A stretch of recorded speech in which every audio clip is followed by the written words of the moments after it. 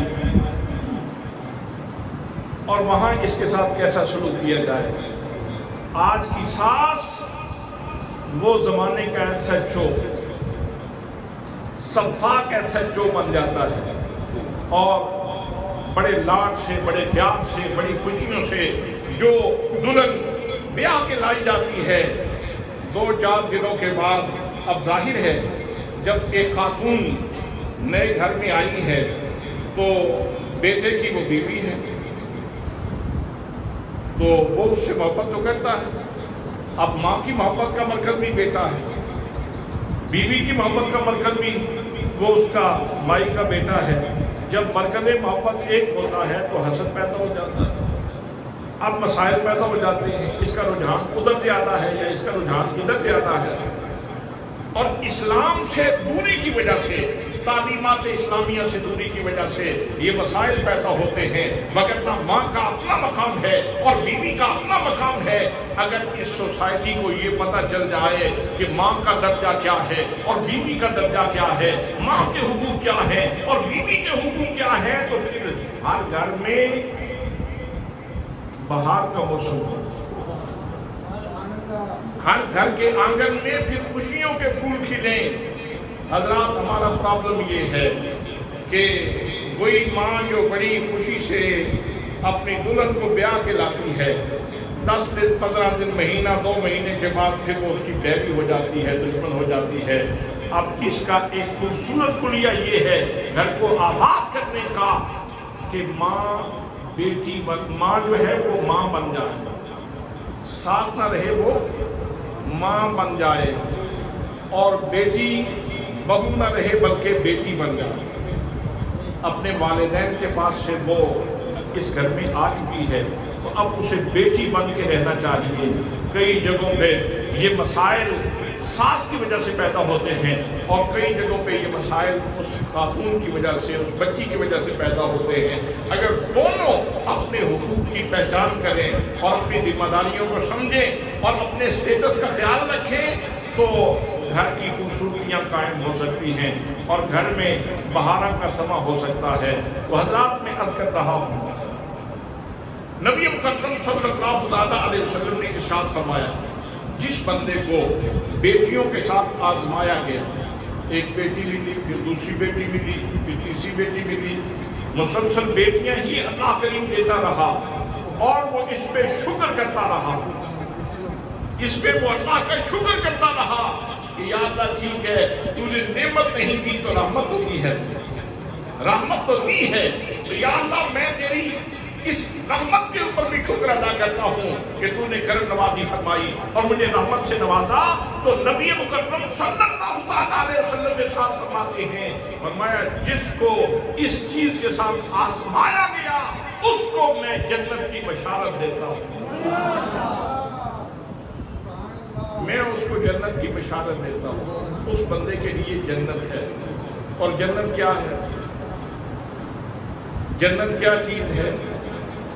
جنت کی بہاریں کیا ہیں؟ قرآن مقدس میں جا بجا جنت کی بہاروں کے تذکرے ہیں، جنت کے مرغزاروں کے تذکرے ہیں، جنت کی حور و غلمان کے تذکرے ہیں، جنت کے حسن کی باتیں ہیں، جنت کے رضوان کی باتیں ہیں، حضرات محترم جنت کی نہروں کی باتیں ہیں. لیکن سب سے بڑھ کر جنت اس مقام کو کہتے ہیں جہاں اللہ کریم تجھے اپنا دیدار عطا فرمائے.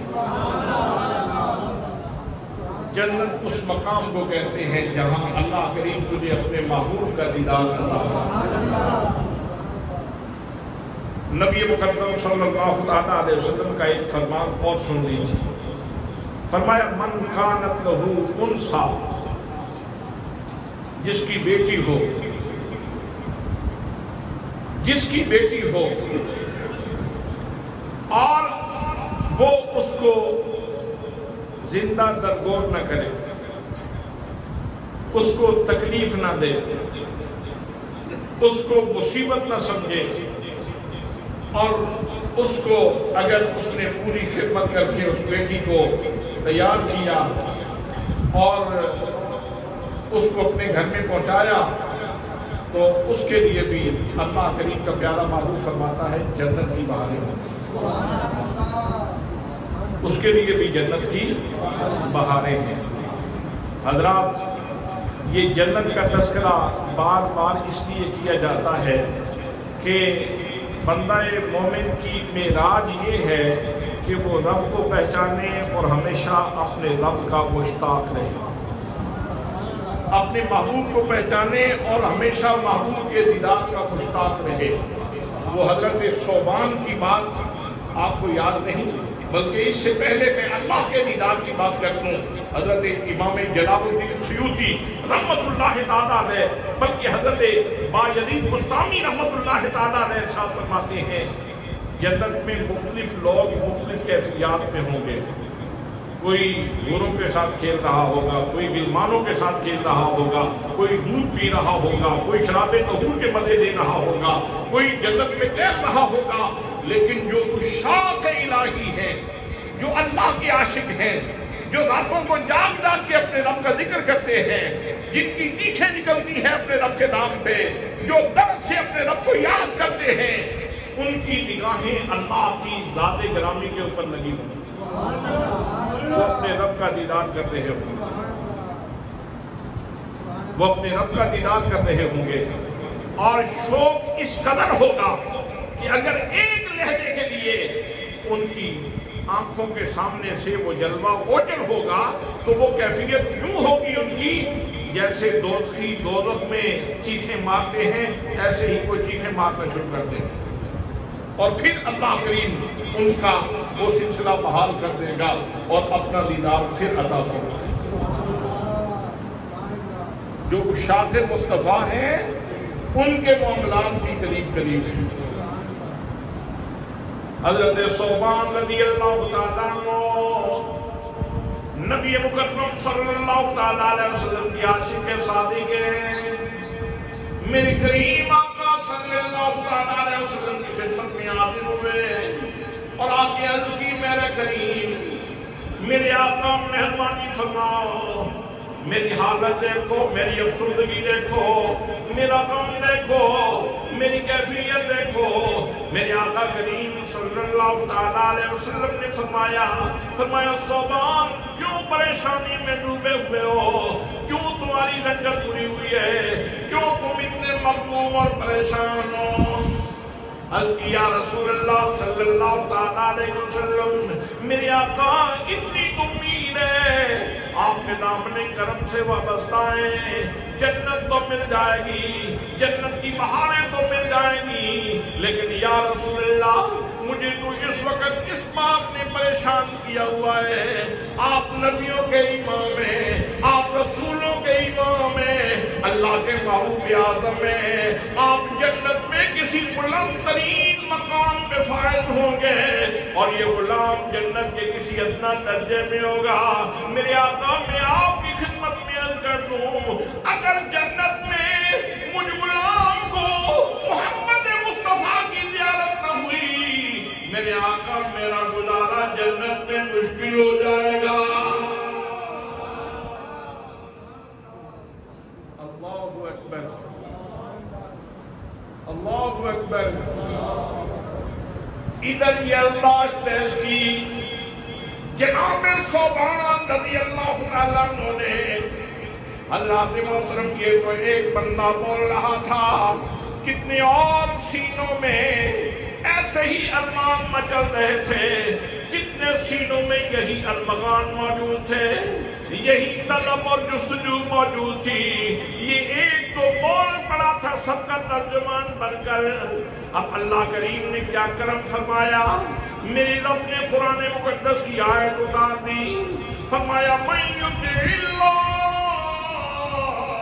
وَالرَّسُولَ فَأُولَٰئِكَ مَعَ الَّذِينَ أَنْعَمَ اللَّهُ عَلَيْهِم مِّنَ النَّبِيِّينَ وَالصِّدِّيقِينَ والنبیین والشہداء والصالحین، فرمایا خوش نصیب و سن لو جس نے بھی اللہ کی اطاعت کی اور اس کے رسول صلی اللہ تعالیٰ علیہ وسلم کی اطاعت کی، وہ انجام کار کے اعتبار سے وہ نبیوں کے ساتھ ہوگا، صدیقوں کے ساتھ ہوگا، شہداء کے ساتھ ہوگا اور اللہ کے ولیوں کے ساتھ ہوگا۔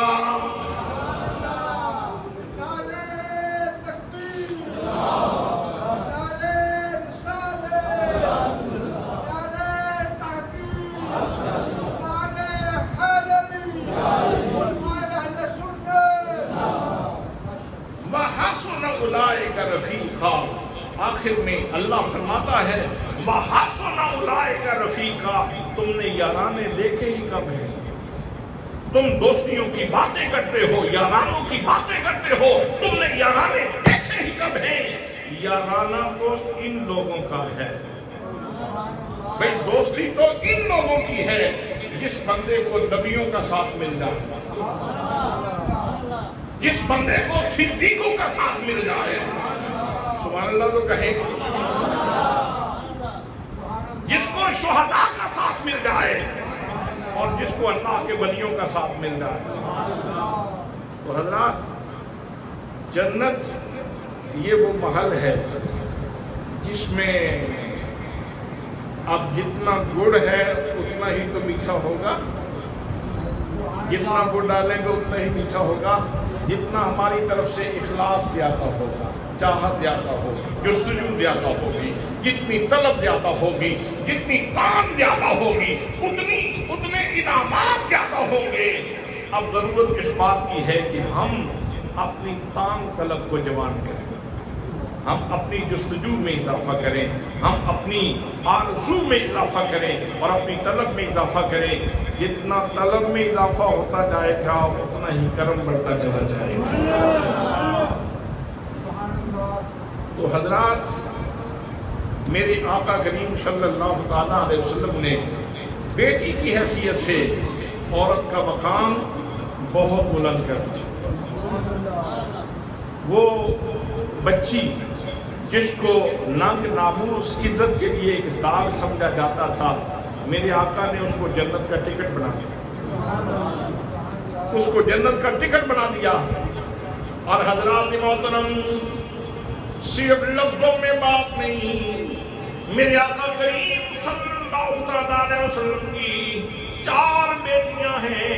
میرے آقا کریم صلی اللہ علیہ وسلم نے اپنی ساری بیٹیوں سے پیار کیا ہے، اپنی ساری بیٹیوں سے کمال محبت کی ہے۔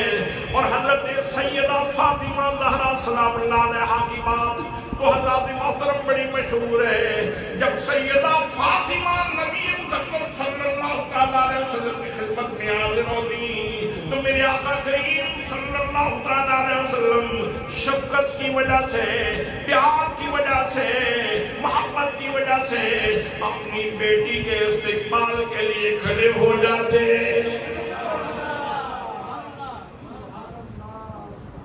نبیوں کا ایمان بیٹی کی تکریم کے لیے اور بیٹی کے اوپر شفقت کے لیے کھڑا ہے۔ اور اس ماحول اور اس سماج میں کہ جب بیٹیوں کو ایک داغ سمجھا جا رہا تھا، ایک عزت کے اوپر بدنامی کا نشان سمجھا جاتا تھا، اس ماحول میں میرے آقا کریم صلی اللہ علیہ وسلم نے یہ خوبصورت چراغ جلایا۔ اور پھر میرے آقا کریم صلی اللہ علیہ وسلم ان کو اپنی جگہ پہ بٹھاتے، پھر کبھی فاطمہ کا ہاتھ پکڑ کے چوم لیتے۔ سبحان اللہ تو کہیں، آپ پتہ نہیں نیند پوری کرنے کے لیے تشریف لائے ہیں۔ کبھی حضرت فاطمہ زہرا کا سر چوم لیتے، کبھی بیٹی کا سر چوم لیتے، کبھی اس کا ہاتھ چوم لیتے۔ حضرات، آج بھی اپنی بیٹیوں کو اللہ کی نعمت سمجھو، اپنے بیٹوں کے اوپر بیٹیوں کو ترجیح دو۔ بیٹوں کو لوگ ترجیح دیتے ہیں، بیٹیوں کو پس منظر میں جانے دیتے ہیں۔ اگر بیٹے اللہ کی نعمت ہیں تو بیٹیاں بھی اللہ کی رحمت ہیں۔ تو کسی بھی خاتون کا جو پہلا مقام ہے وہ بیٹی کی حیثیت سے، دوسرا مقام کسی بھی سوسائٹی میں، کسی خاندان میں خاتون کا دوسرا مقام بہن کی حیثیت سے، بہن کی حیثیت سے دوسرا مقام ہے۔ نبی مقدم صلی اللہ تعالیٰ علیہ وسلم کی سنت مطہرہ اس کے اوپر بھی موجود ہے، اسوہ حسنہ اس کے اوپر بھی موجود ہے۔ میرے آقا کریم صلی اللہ تعالیٰ علیہ وسلم جب بنو حوازن کے ساتھ مسلمانوں کی جنگ ہوئی تو حضرت شیما، پتہ ہے کون ہے جی؟ حضرت شیما رضی اللہ تعالیٰ عنہ مائی حلیمہ کی بیٹی ہیں، نبی مکرم صلی اللہ تعالیٰ علیہ وسلم کی رضائی بہن ہے، اور یہ وہ شیما ہے جو نبی مکرم صلی اللہ تعالیٰ علیہ وسلم کو کبھی اپنے ہاتھوں پہ اٹھا کے لوریاں دیا کرتی تھی اور یوں کہتی تھی، یا ربنا ابقی لنا محمدا، یا ربنا ابقی لنا محمدا حتی اراه یافیا وامردا۔ تو کیا منظر ہوگا کہ جب حضرت شیما میرے آقا کریم صلی اللہ تعالیٰ علیہ وسلم کو لوریاں دیتی ہوں گی۔ تو بنو حوازن کے ساتھ مسلمانوں کی جنگ ہوئی تو حضرت شیما بھی قیدیوں میں آ گئے تھے۔ جب رسول اکرم صلی اللہ تعالیٰ علیہ وسلم کی بارگاہ میں حاضری ہوئی تو شیما کہنے لگی، مجھے پہچانا ہے؟ میرے آقا کریم صلی اللہ تعالیٰ علیہ وسلم بھی اسی کی زبان سے اس کا تعارف سننا چاہتے تھے۔ فرمایا، تم بتاؤ تم کون ہو؟ تو شیما کہنے لگی، او میرے پیارے محمد، میں تمہاری رضائی بہن ہوں، میں حلیمہ سعدیہ کی بیٹی ہوں۔ جب شیما نے یہ لفظ بولے نبیوں کا امام اٹھ کے کھڑا ہو گیا۔ میرے آقا کریم صلی اللہ علیہ وسلم بھی کھڑے ہو گئے۔ میرے آقا کریم صلی اللہ علیہ وسلم نے اپنی چادر اتاری اور اتار کے زمین پہ بچھا دی اور فرمایا، میری بہن اس پہ بیٹھ جاؤ۔ اب وہ بہن اور بھائی دونوں بیٹھ کے باتیں کر رہے تھے۔ سبحان اللہ، سبحان اللہ۔ بہن شیما ہے اور بھائی، سبحان اللہ، شیما کے مقدر کے کیا کہنے ہیں۔ محمد عربی صلی اللہ تعالیٰ علیہ وسلم جیسا بھائی ملا ہے۔ بہن اور بھائی دونوں بیٹھ کے باتیں کر رہے ہیں اور بہن بھائیوں کی باتیں بڑی لاڈ پیار پہ مشتمل ہوتی ہیں۔ اب میرے آقا فرمانے لگے کہ میری بہن شیما، جانا چاہتی ہو واپس یا میرے پاس رہنا پسند کرو گی؟ کہنے لگی، پہلے تو مجھے کلمہ پڑھا دینا، مسلمان بنائیں تو پھر باقی باتیں بعد میں ہوں۔ مسلمان ہو گئی، پھر کہنے لگی اب مجھے آپ واپس ہی بھیج دیں۔ تو میرے آقا کریم صلی اللہ تعالیٰ علیہ وسلم نے ان کو تحائف کے ساتھ الوداع کیا، تحفے دے کر الوداع کیا۔ حضرات، کسی بھی سماج میں، کسی بھی سوسائٹی میں عورت کی دوسری حیثیت بہن کی ہے، اور میرے آقا کریم صلی اللہ تعالیٰ علیہ وسلم نے اپنی بہن شیما کے ساتھ مہربانی فرما کر، کرم فرما کر، ان کو حقوق دے کر ہم سب کے لیے راہیں روشن فرما کہ بہن کے ساتھ سلوک کیا کرنا ہے۔ آج تو بہنوں کو وراثت سے محروم کیا جاتا ہے۔ زندگی 4 روزہ ہے، زندگی کا چراغ گل ہو جائے گا، بہنوں کو ان کا حصہ دو۔ للذکر مثل حظ الانثیین،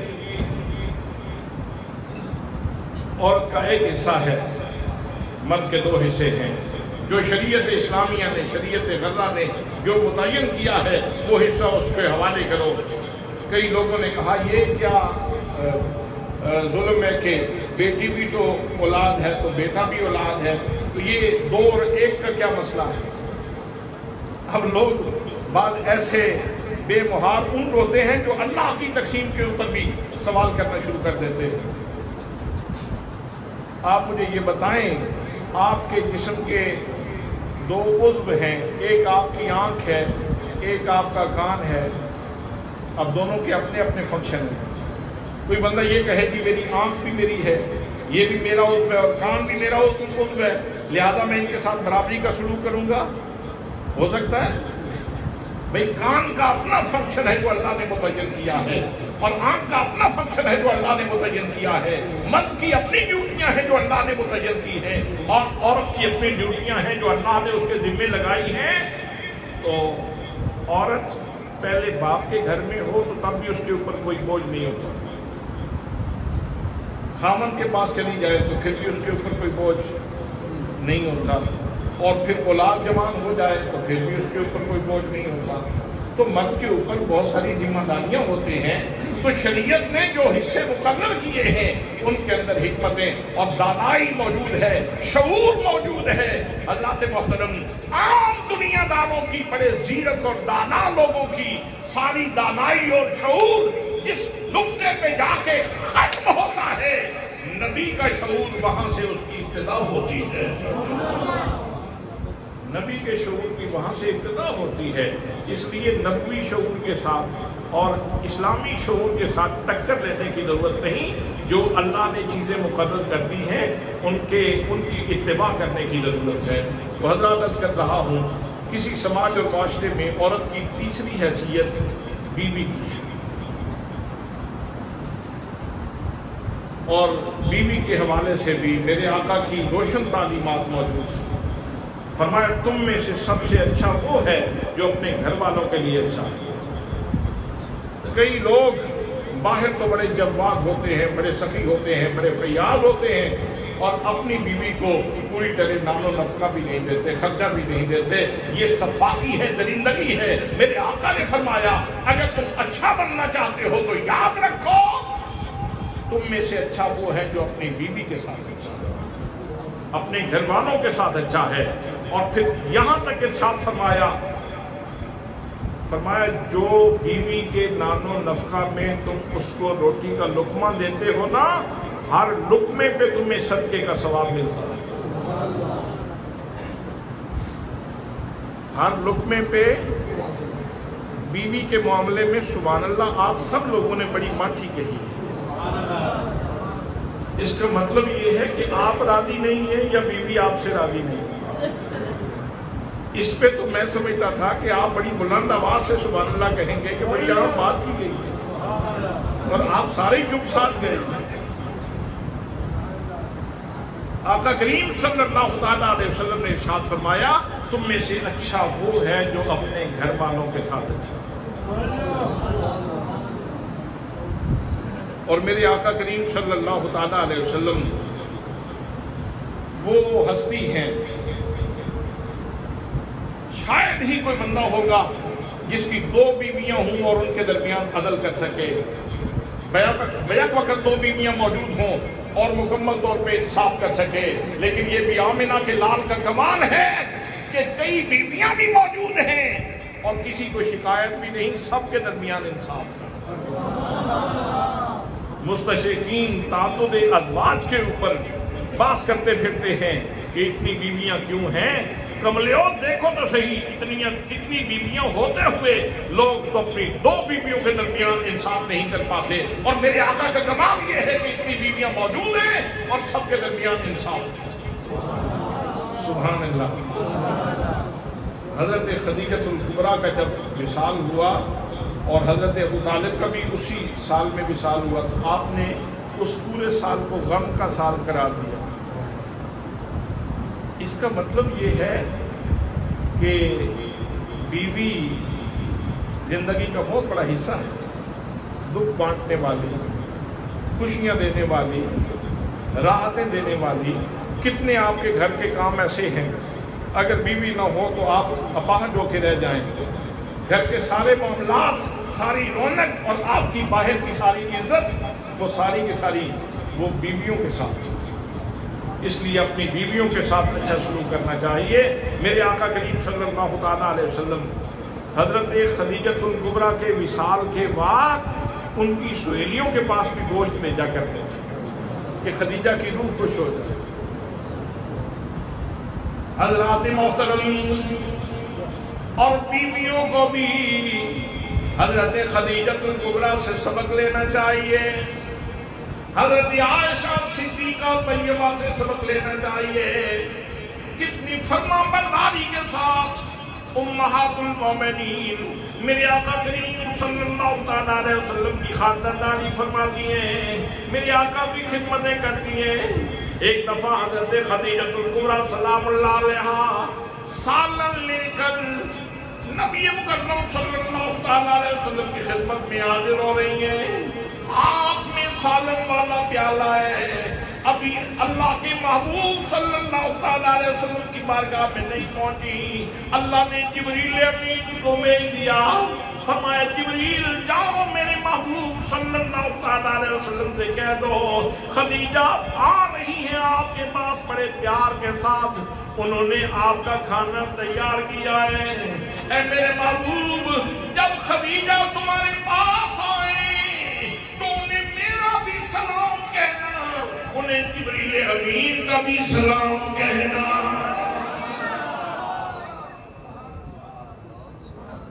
قرآن کی کتنی واضح تعلیمات ہیں۔ من عامل صالحا من ذکر او انثی وهو مؤمن فلنحیینہ حیاۃ طیبہ، جس نے بھی نیک عمل کیا چاہے اس کا تعلق مردوں سے ہو یا عورتوں سے، ہم اس کو ہاں ایمان شرط ہے، ہم اس کو حیات طیبہ سے نوازتے ہیں، پاکیزہ زندگی دے دیں گے۔ اور پاکیزہ زندگی ایک تو اس جہان میں زندگی کی جو ہے وہ ایک تسکین اور سکون نصیب ہو جاتا ہے، اور اگلے جہان کی زندگی بھی اچھی مل جاتی ہے۔ حضرات محترم، اور کسی بھی سماج میں، کسی بھی سوسائٹی میں عورت کا چوتھا مقام ماں کا ہے۔ اب اس کے لیے 10 منٹ میں 15 منٹ میں تو اس مضمون کو کلوز نہیں کیا جا سکتا۔ یہ تو رشتوں کی بہت حساسیت کا نام ماں ہے، رشتوں کی نزاکتوں کا نام ماں ہے۔ میرے سب کام میری ماں کی دعاؤں سے ہوئے ہیں، ورنہ جہنم کب سرد ہواؤں سے ہوئے ہیں۔ ایک مدت سے میری ماں نہیں سوئی تابش، میں نے ایک بار کہا تھا کہ مجھے ڈر لگتا ہے۔ حضرات ماں تو دعاؤں کے خزانے کا نام ہے، ماں تو برستے ابرے کرم کا نام ہے، اور باد زمین کے جھونکے کا نام ماں ہے۔ ماں جب سینے سے لگاتی ہے تو سارے غم بھول جاتے ہیں، اور اس کے اوپر انشاءاللہ اگلے جمعہ المبارک پہ مستقل خطبہ دیا جائے گا۔ آج صرف اتنا سن لیں، جن کو اپنی ماں کی دعا نصیب ہے، جن کو اپنی ماں کی دعا نصیب ہے، وہ اس شعر کے اوپر بے شک میرے ساتھ شریک ہو جائیں۔ دھپا دا نیندہ جی مینوں چھاواں میرے نال نے، لوگو میری ماں دیاں دعاواں میرے نال نے۔ دھپا دا نیندہ جی مینوں، دھپا دا نیندہ جی مینوں چھاواں میرے نال نے، لوگو میری ماں دیاں میرے نال میں، لوگوں میری ماں دیاں دعاواں میرے نال میں۔ جن کی مائیں زندہ ہیں وہ خدمت کریں، دعائیں دیں۔ ماں کہتے ہیں، بزرگ کہتے ہیں، ماں کی دعا پیغمبر کی دعا جتنا اثر رکھتی ہے، اور دعائیں کروائی نہیں جاتی، دعائیں دی جاتی ہیں۔